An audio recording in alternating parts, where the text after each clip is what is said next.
The limited edition JS1200 series from Ibanez.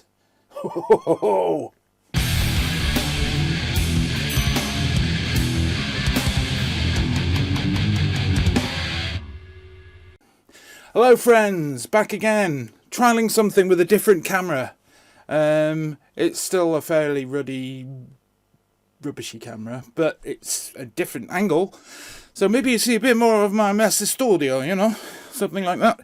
Anyway, yes, I'm back. This is one I've been wanting to do. This is the Ibanez that I've had for a long time now. But it was back in, I want to say, 2010, 2011 that I wanted to... I always had a dream to get one of Joe Satriani's signature guitars. I knew that they'd done a left-handed run a few years before that, and so I was holding out this hope that one day I would run across on eBay this very guitar, but I knew it was a very limited run, and my chances were very, very limited also. So I didn't expect to get anywhere. Anyway, come about 2010, that kind of year, I was in work and I saw this looking at me from eBay, but it was based in Italy. So I thought, is this going to be real? Is this going to be one of those ones that's posted everywhere and they don't actually have this guitar in? Is it going to be a scam? Is it going to be a Ibanez of some sorts? I didn't know. All I knew is, before I knew what I was doing, now I don't recommend people do this, it was rather foolish of me, but before I knew what I was doing, I'd actually pulled the trigger on it and it was on its way from Italy. Now I actually thought, to begin with, oh my god, what have I done? You know, it's not going to turn up. I'm not going to receive anything. It's just going to be a complete waste of money. Then I have to tell my wife, and then I'll have to go and live in the shed, and that would be my life over, pretty much. But it turned up, unbelievably, and in a case, in one of those J-Craft cases. So I thought, well, this is looking good, because you would have thought that alarm bells would start to ring fairly early on in the shipment when you opened it. But things were looking good already. I opened up the guitar, and this lovely thing was staring back at me. In perfect nick, perfect condition, absolutely beautiful. Now, this is 10 years ago now. Over 10 years ago. 11. And... she's been around the block a bit, but she's pretty much in good nick still, I'd say. So what I've got is a limited run of, I don't know how many. Somebody has said something crazy like 25 or 50. I'm not sure I believe that. If people know, let me know in the comments. But it was a very limited run, which they've tended to do for every signature guitar that Joe puts out very early on. And then that's that. You don't get any more. So I don't actually know how rare this actually is at the moment. But anyway, what we've got is a basswood body, a lovely candy apple red finish, lovely curves, a lovely curved body in all. It's quite light to play. Suits me, as you know. I'm not going to mention the problems again, but it suits me down to the ground because it's so lightweight and easy to play.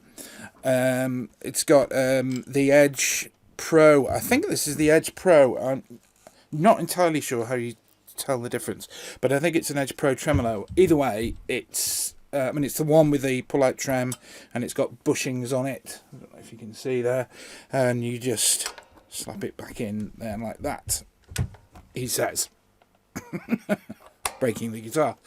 Okay, and then you've got push-pull pots. This was invented by Joe, I believe, so that when you turn down the volume on the guitar, you didn't lose that treble attack.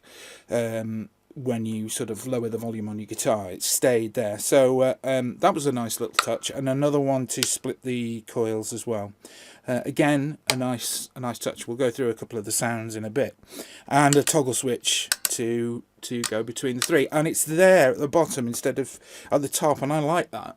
You've got a lovely rosewood fretboard, and we've got a nice maple neck with some nice figuring on the wood as well. I think it's Goto tuners, and yeah, just generally crafted in Japan with great precision. I mean, any Ibanez I've bought that's in the higher tiers of guitars has been well put together. I can't see any problems with the frets or anything like that. It's always played beautifully. No problems with it at all.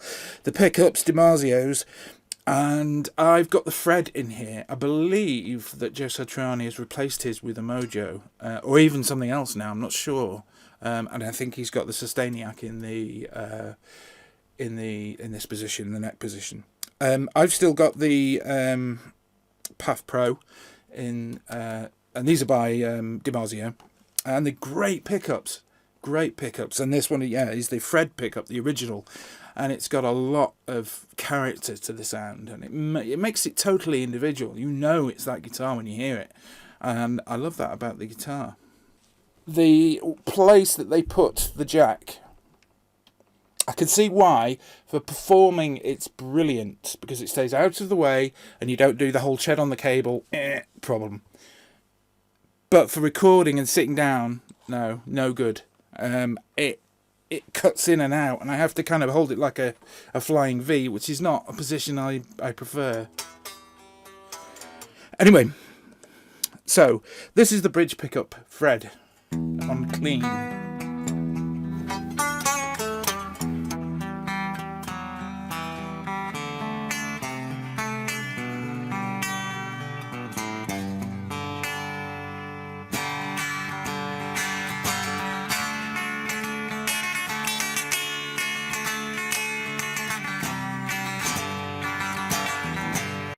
Okay, then we have the both engaged.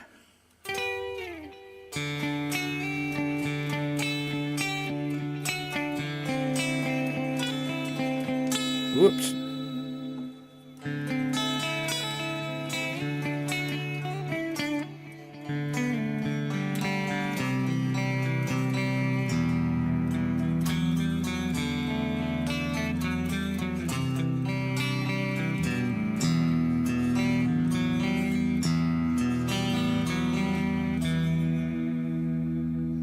And now the neck position, which is my favourite on this guitar.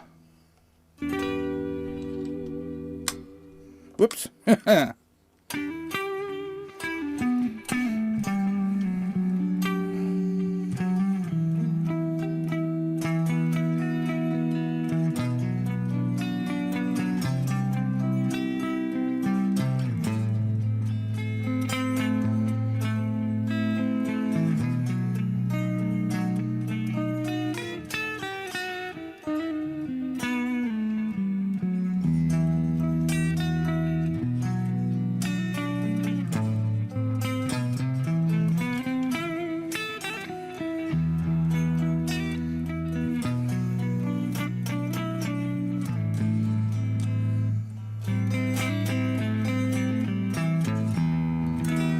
Oh, I forgot to mention, Joe, I think, requested hit the neck. They are jumbo frets, huge frets. On this neck, it's a kind of like a Strat type neck. I think he wanted it modelled on the 59 neck he had on a Strat. So this is very unlike the Wizard necks that you will find. It's not as thin. It's got some, some girth to it. You've got space to dig in, and you're not playing like this automatically. Let's put a pedal on. Throw some dirt on it. We're going to use the filaments pedal that you might have seen on a previous video. You're just going to have to hang on while I stand over here. I'll switch her on. It hurts, I'm telling you, man. Whoa, bit noisy.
hand is giving out. On top of my pain problems, I have carpal tunnel syndrome in both hands. Yeah, my playing slowed down quite a bit over the years.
I was in the zone there, man. Cheerio.